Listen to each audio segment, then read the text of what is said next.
So thank you very much for inviting me to this awesome online gathering. So I'm really excited to also be probably the first speaker here.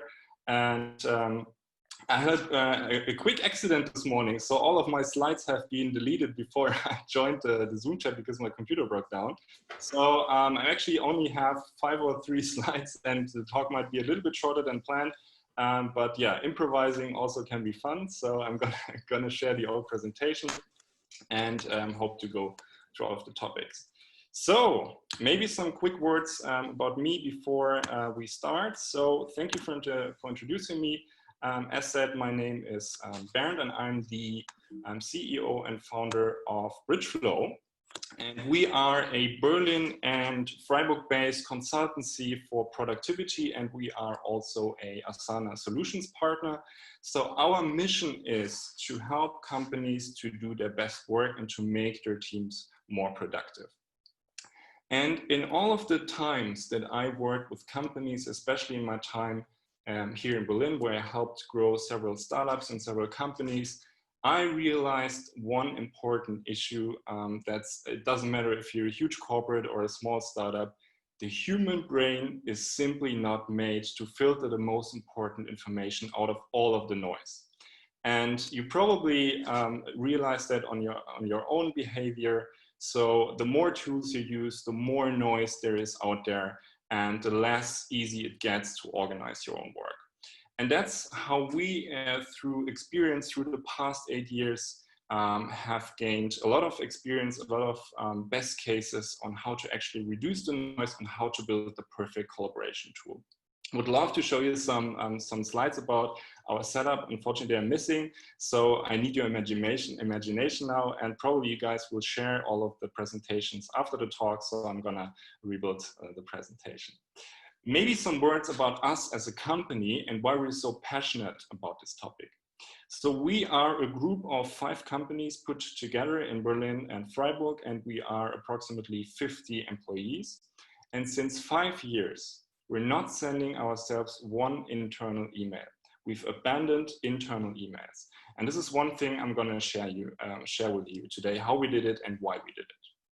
Also, we are, as I said, an Asana solutions partner, so we help companies to set up the most used work management tool in the world. We are also a Microsoft partner, helping companies to set up Microsoft, and I'm going to share some of the experiences now. If you have questions during my talk, after my talk, here's my email address and my biography, so you can reach out to me, and I'm going to show this later again. So, the problem that most of the companies have when not having clear rules and clear guidelines on their collaboration hubs is the following graphic, which is data based on a recent McKinsey study. Your team and yourself are spending too much time on organizing your work. And that's because there's clear guidelines and clear rules missing on when to use which tool and how to set up the perfect collaboration hub. If you look at the data, you will see that teams spend in average 61% of their time on internal communication, gathering information, and sending and writing emails.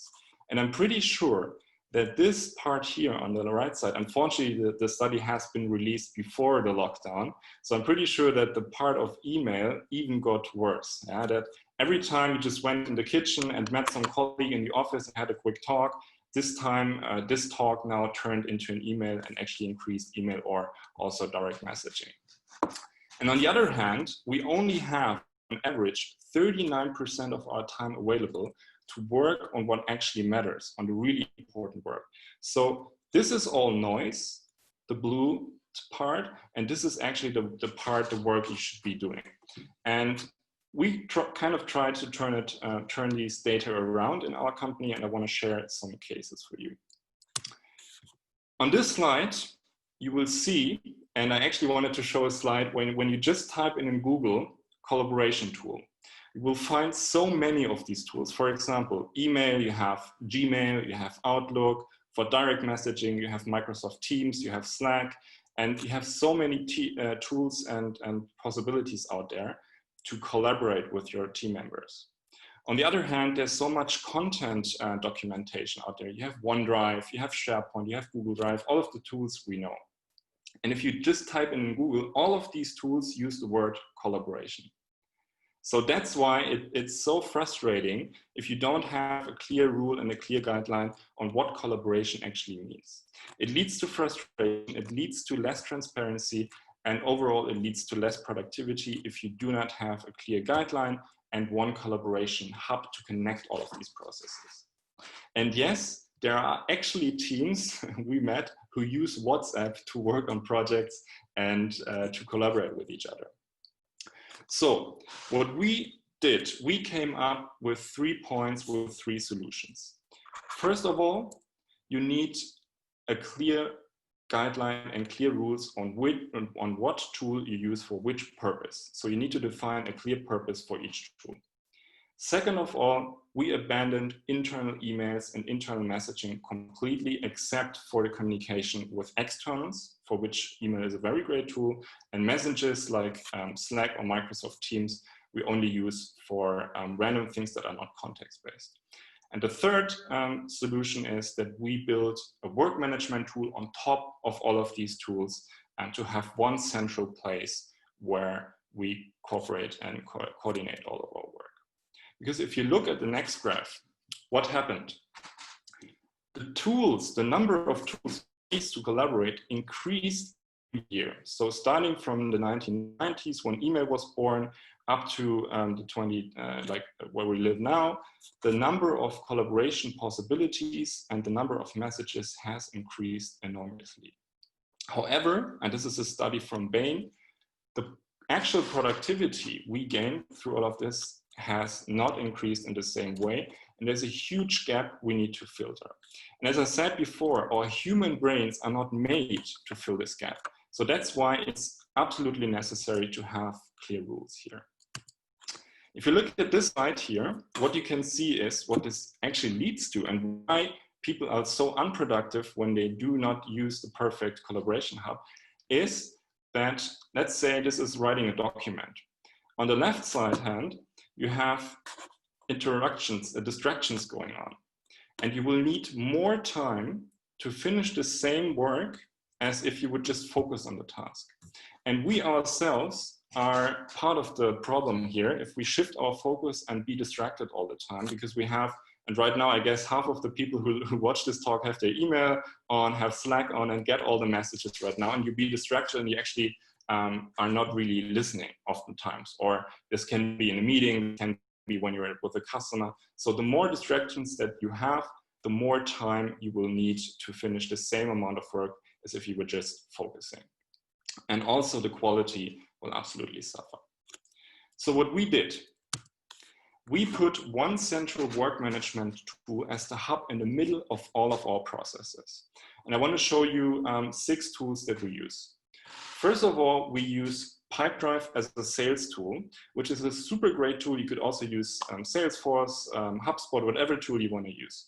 They are super great and they're built and designed to help you manage your leads, to help you manage your sales process.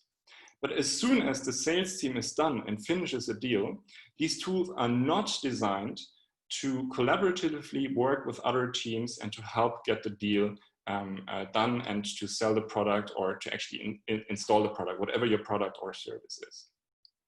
Then we have email. Email is a great tool to communicate with externals, but that's about it. Using email as an internal collaboration tool will lead to less transparency because you don't know who's working until what by when. You don't have an overview of all the projects and about all the statuses. The same is actually true for messaging tools like Microsoft Teams or Slack. Then we have visual collaboration tools like Mural. So now that everyone's working from home, these times are missing when you are in the office, you have a sticky note and you brainstorm and you do workshops. For these purposes, we use a tool called Mural. But as soon as the workshop is done, as soon as the collaboration on this visualization is done, you also need a tool, you need a way to actually work on the next steps. And that's also something Mural is not designed to do. Then we have live editing tools, like in Google Drive, you can use the Google Sheets, you can use the Google Spreadsheets, you can use SharePoint for Word documents. And also these tools are made for live editing, but they're not made to collaborate with each other. So what we did in our company, we created one purpose for all of these tools, but none of these tools that I just mentioned has the purpose to collaboratively gather all of the information and get the perfect overview and manage all the projects. And that's where we connected all the tools in Asana, all the processes in Asana. So, for example, when a deal is closed in Pipedrive, we created an automation that automatically Asana opens a checklist that can be shared with the marketing team, that can be shared with the finance team, and all the people you need to collaboratively work on the next steps with the customer. We use the Asana plugin for Outlook. So every email that you receive that triggers a next action, which is not information or reference, you can with one click turn it into an actionable step into Asana and share it within the projects with the team members you need to collaboratively work with it. And we're also really happy to see that last week, Friday, I think it was, Asana created a new integration with Microsoft Teams and Asana. So just assume I'm proactively checking my Microsoft Teams to discuss something with my colleagues, and someone asks me to do something. And this is not context-based on any project or any task, because then it directly would go into Asana. But as soon as there's a task triggered, I can just with one click with the Asana integration create a next step in the central management hub and not use Microsoft Teams for managing my tasks. Because also what will happen here, someone asks me something, then another person jumps in with another topic, then someone else jumps in, and then information just gets lost. So what we did is we have the rule, for example, for Microsoft Teams and especially for Outlook for emails to not use them internally and to have everything placed in Asana. And in the presentation I'm going to share you later, as soon as I have the time to rebuild it, because it has been deleted for those of you who just joined, I'm going to show you these examples step by step. So the conclusion is, what does that lead to?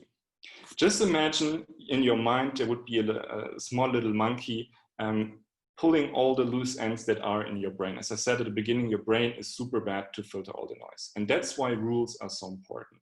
So as soon as you decide tool X is used for purpose Y, tool A is used for purpose B, as soon as these rules are clear for everyone, you will make this little monkey in your mind jobless by putting all of these loose strings away and not enabling your mind to just pull all of these strings in random moments. So turning off notifications and using the tools only when needed. This is the first really good effect. Then the second effect is that people are not looking for documents for information anymore because they know with Asana there's one central tool where all of the information and all the workflows come together, and you do not need to look for different documents and look for different information across different tools. So the productivity has increased tremendously, and that's why we would definitely recommend not to have all of these island solutions, but to have all of these island solutions connected with one central management tool. And again, I'm going to share all of the slides and the additional information that is now missing because my presentation got lost. Thank you guys very much for the attention. I think we have now a bit of a time for Q&A. It wasn't completely 20 minutes because many slides were missing, but I'm happy to discuss the questions that are there and share my presentation afterwards. Thank you very much. Thank you very much, Bernd.